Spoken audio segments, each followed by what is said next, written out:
Bonjour mesdames et messieurs et bienvenue à Perspective. Je suis votre animateur Francis Denis. Cette fin de semaine au Vatican, le pape a reçu en audience en la salle Paul VI les participants à la conférence internationale sur la médecine régénérative.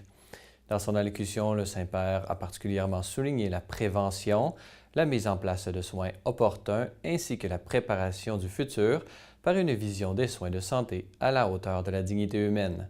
Face au problème de la souffrance humaine, a affirmé le pape, il est nécessaire de créer des synergies entre les institutions et les personnes. Nous devons surmonter les préjugés afin de cultiver la sollicitude et l'effort de tous envers la personne du malade. Poursuivant son propos, le pape François a demandé de limiter le plus possible les risques à la santé, en particulièrement ceux des enfants et des personnes âgées, grâce à une action globale demandant l'implication de chacun.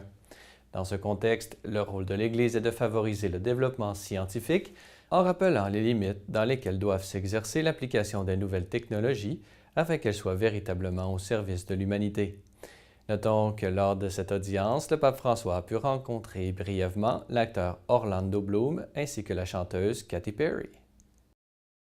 Ce dimanche, le pape présidait à la récitation du Regina Coeli en la place Saint-Pierre. Dans son allocution prononcée du haut de la fenêtre du palais apostolique, le souverain pontife a commenté l'évangile du 5e dimanche du temps pascal en soulignant l'importance de la communauté dans la vie spirituelle chrétienne.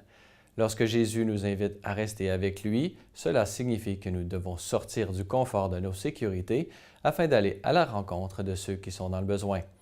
Le dynamisme de la charité du croyant, a affirmé le pape, n'est pas le fruit de stratégies, d'idéologies, des instances sociales ou des sollicitations extérieures, mais plutôt de la rencontre avec Jésus et de ce désir de rester avec lui. Écoutons un extrait. Il s'agit de rester avec le Seigneur pour trouver le courage de sortir de nous-mêmes,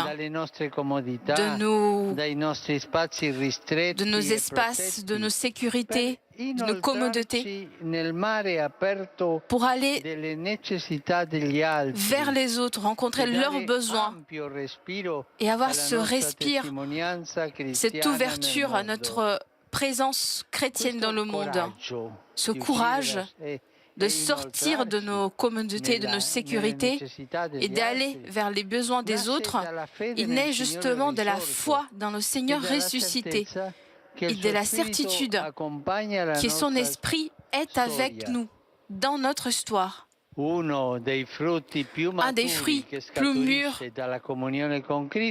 ressort de la communion avec le Christ, c'est le fait, justement, cet engagement, la charité envers le prochain. Ce matin, le pape présidait la messe en la chapelle de la Maison Sainte-Marthe. Dans son homélie, le Saint-Père a souligné l'importance du discernement, spécialement lorsque nous devons distinguer les bonnes des mauvaises curiosités et d'ouvrir notre cœur aux motions de l'Esprit Saint.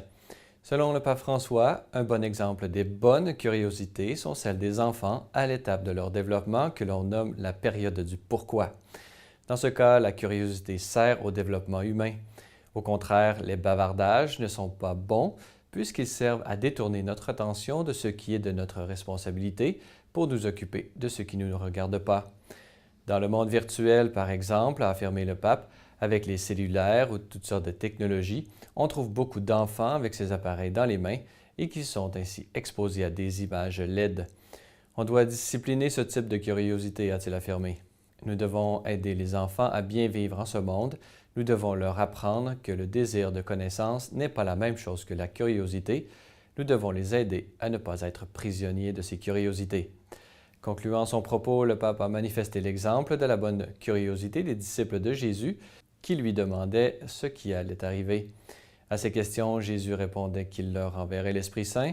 De même, nous devons ouvrir nos cœurs à l'Esprit Saint qui nous rappelle les enseignements de Jésus et nous donne la certitude d'être toujours accompagnés de lui sur le chemin. Voilà, c'est tout pour aujourd'hui. N'hésitez pas, si vous avez des questions ou commentaires, vous pouvez m'écrire à l'adresse qui apparaît à l'écran. Merci d'avoir été des nôtres. À la prochaine!